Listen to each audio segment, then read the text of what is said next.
Steve Andrews is giving a voice to the voiceless and taking the powerful to task. Now, a Target 8 investigation. He served his country, fought in war, but after 13 years of treatment for post-traumatic stress disorder, a therapist at the VA calls this Marine a faker.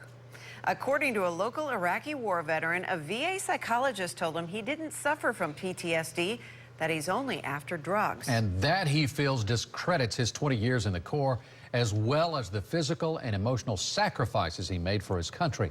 Senior investigator Steve Andrews is here with his story. And Steve, this really has shaken this vet to the core. You know, they call this post-traumatic stress disorder for a reason, a good reason. And when veterans go looking for help, they don't need insensitive, unprofessional remarks from the VA.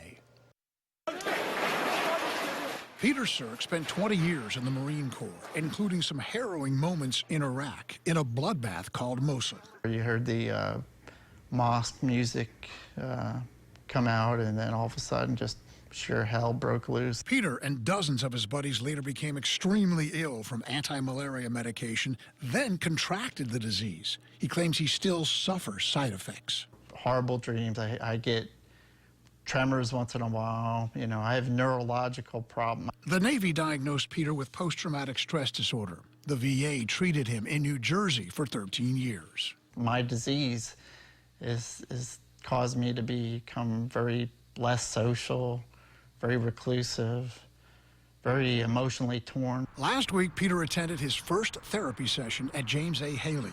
Shockingly, the therapist told him he didn't have PTSD. Peter was only there for drugs. I went in there and, you know, ready to bare my soul to somebody, and they stick their hand down my throat and rip my heart out. My gut reaction is that's wretched, that's horrible. According to psychologist Dr. Candace Stewart-Sabin, a remark like that could set off a veteran suffering from PTSD. You could put a gun to someone's head doing that, in my opinion. It just drove me so crazy. Dr. Sabin spent 10 years at the VA building trust with PTSD patients. Comments like Peter heard are destructive. What that does is invalidate their feelings. It invalidates their experience.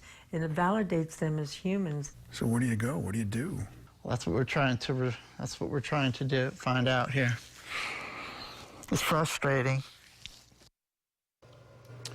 Now, I sent Haley's public affairs office a request for an interview and asked how telling a PTSD patient that he's only after drugs fits into their various types of trauma-related treatment that they boast about.